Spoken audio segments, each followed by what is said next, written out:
Hi everyone, my name is Monique Apodaca, and this is my Module 4 assignment for understanding my community.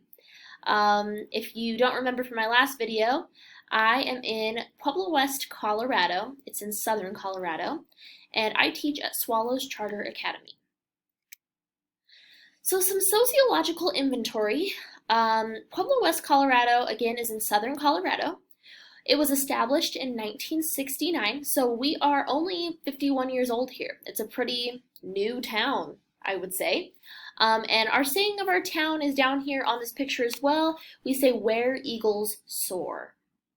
Again, I teach at Swallows Charter Academy. It is the only charter school in Pueblo West, although it is not the only charter school in our district. We are a K through 12 school. And we also offer an early college program that feeds into the community and state college here in Pueblo.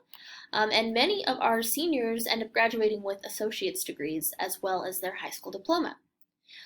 Overall, K through 12, we have about 700 students. As for customs and traditions, I was looking solely more Pueblo West for this one. In Pueblo West specifically, I would say a common idea is religion, and many people's religions here are Catholic or Christian. The lifestyles and social scene of Pueblo West and Pueblo combined, they're both family-centered towns. Again, Pueblo is only about 15 minutes inside Pueblo County, so Pueblo West is in the county, and then inner city Pueblo is Pueblo. And we are a huge high school sports town. All of these emblems here are our, how many is that, 6 high schools. So Pueblo West Cyclones and Pueblo County, those are the 2 Pueblo District 70 high schools. And then the rest are Pueblo District 60 high schools. And those are the city schools. Now again, we are a huge high school sports town. There's plenty of rivalries. We have our Cannon game, we have the Bell game, which is the oldest rivalry west of the Mississippi River, and then we have District 70's rivalry, which is the Pigskin, and those are all football games. The knowledge that I know on policies and curriculum here, in District 60 and District 70, they are Common Core schools. Swallows specifically though, so the school I teach at, uses core knowledge, which builds and links upon every grade level. So a content covered in first grade would be covered more in depth in third grade, and then they'd cover it again in fifth grade. So it builds upon each other. Change has not been handled well, I would say, in District 70 as a whole. I am on plenty of our county pages out here, either parents or just the county as a whole, and parents are upset. We'll talk more about why that is later, based on decisions. So some population characteristics for Pueblo West, only talking Pueblo West. The population is about 31,860 people. We are heavily Caucasian, so almost 90% of our residents are Caucasian. Education, we have about a quarter, 25% of people as high school graduates, so they have diplomas. 28% have some type of college but didn't finish a degree.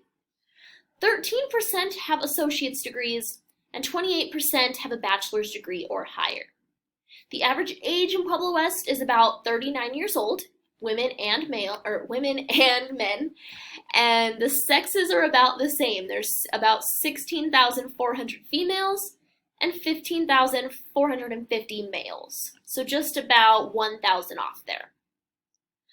The annual income for a family here in Pueblo West is about $78,000 a year. And our poverty rate is somewhat low, about 7.7%. And the biggest conflict that I've seen is more so politics, especially this year. More so with Trump versus Black Lives Matter. We've had many peaceful protests here. There hasn't been very many things broken or vandalized. They're very peaceful protests for the most part.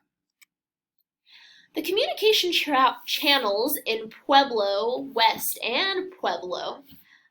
For Swallows Charter Academy, we have a K through 12 Facebook page, and it's admin, it's parents, it's teachers, etc. We have, of course, our school website. We have our all-call system that calls out to all families or individual classrooms based on information that needs to be reported. And obviously we have everybody's emails as well, staff, students, teachers, parents, etc. As a community, our newspapers that we follow pretty closely, number one would be the Pueblo Chieftain. The Pueblo West View is more centered toward Pueblo West. And then we also have a magazine that's called Pulp, and they report on many of the community events as well. As for radio, I would say our main local station is 89.5, and it is a radio station ran by CSU Pueblo, so the state college here in Pueblo. For news, a lot of people, me as well, mostly watch KOAA, which is News 5. It's a local channel. And Facebook is a huge communication channel here in Pueblo West.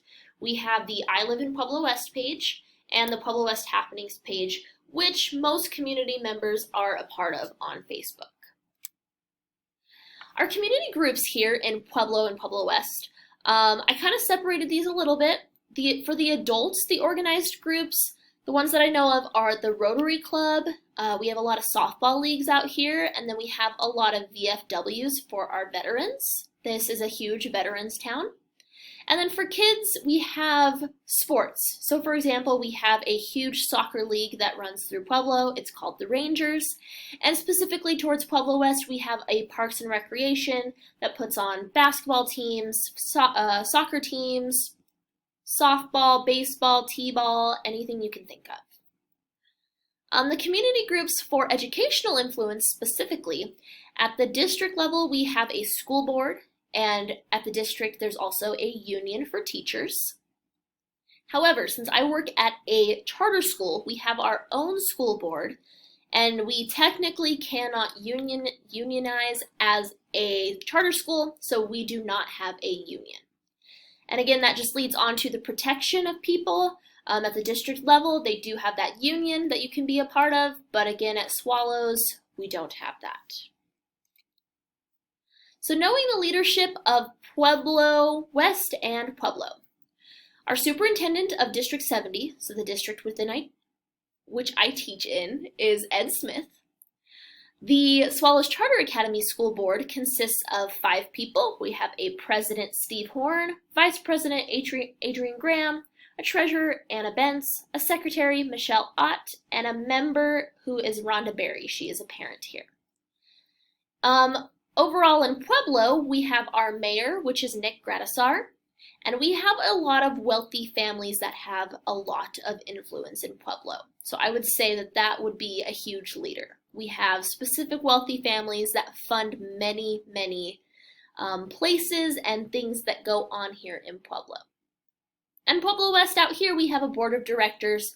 I didn't list all of them. There's a ton, but these are the people that pass bonds or put bonds into place to be passed in Pueblo West. So they make the big decisions for us. Community leaders' characteristics. So for District 70, they, as a whole, they are facing a lot of backlash for not opening schools. They're not doing hybrid, they're not doing in-person, they are strictly going online until we see better results in Colorado. And parents are angry. Very angry that they don't even have the choice to bring their kid in person or keep them at home. Another thing we faced with Colorado this year was budget cuts. They were very large. I believe district-wide, in District 70, it was about 10%. So they were pushing multiple older teachers to retire because obviously it costs more to keep older teachers around, which we did have many retire for that reason. As for Swallows Charter Academy, we did open up for in-person learning, but we do have an online program going as well. So the wait list for our school, because you have to be on the wait list to get in, it is growing because parents realize that Swallows has the option to go in person. We have our brand new building, and we were able to keep all of the teachers that we have employed, although we still had the, I think, 8% budget cut. And here at the bottom, leadership at Swallows Charter Academy, both administrators and board members are accessible and approachable. Every single one of them is easy to find and easy to talk to. The economic conditions of Pueblo West, Colorado as a whole, we have an unemployment rate of 4.7%, so pretty minuscule. Our minimum wage runs at average $12 an hour, and our sales tax here is extremely low. It's 3.9%. I love it very much. Our agriculture here, we have Walker Ranch, which is a huge ranch out here in Pueblo West. I don't even know how many acres it is. It extends so far. And we have a lot of family farms in Pueblo County, which is about a 30-minute drive from where we're at. It is on the opposite end of Pueblo. In terms of commerce, we do have legalized marijuana here, which brings in a lot of taxpayer money. And then our industries that we have are the steel mill, which has been around for as long as I can remember back. Vestas, which is a power plant, and we have a chemical depot, which also offers much employment to our town. The political structure, obviously with politics and education, they cannot be separated. Local and state government officials, they tell us what to do here in Colorado, and we get about $8,500 per student. For funding, within our schools beyond that, we have property taxes here in Pueblo West, which people are very upset about and want their money back because their kids are not going to in-person school right now. And we have recreational marijuana taxes here in Colorado as well. The social tensions in Pueblo. We have plenty of gangs. We have the average Crips and Bloods. We have the Serenos, which is a Mexican gang, and then we also have the Italian Mafia here. And I included this picture of a restaurant in Pueblo. It's an Italian restaurant, La Tronica's, because that is apparently back in the day where the Italian Mafia would meet. They have a back room, so they would close it off. So these are the gangs we have here in Pueblo. I would say our cliques are by socioeconomic class, so the wealthier people hang out with wealthy people, and the less wealthy people hang out with less wealthy people. And I'd say basically one of the only discriminatory groups here in Pueblo is based on socioeconomic class. The power structures here in Pueblo. Pueblo County District 70, we're split into Pueblo West, Pueblo County, the mountain schools, which are Beulah and Rye, and then we have our 3 charter schools, which are Connect, Villa, and obviously Swallows. Pueblo City District 60 are the inner city schools. There are so many of them I can't name them. And then obviously our power structure here at Swallows Charter Academy, because we're K through 12, we have an executive director, a director of student services, a principal that's K through 12, an assistant principal, an athletic director for sports, and our school counselor. Multicultural issues. I would say we could do better at many of these things here as in District 70 as a whole. I put written forms of communication. We don't have these written in a lot of languages, so I think we can improve upon this. We could have more interpreters for families of different cultures. We could probably lessen our strict dress code because it is very strict, and we could add more diversity in our menu for school breakfasts and lunches. For measuring public opinion, obviously going back to a lot of people are upset at District 70 for keeping schools closed, but they do have very high academic achievement, and we have very high athletic achievement as well.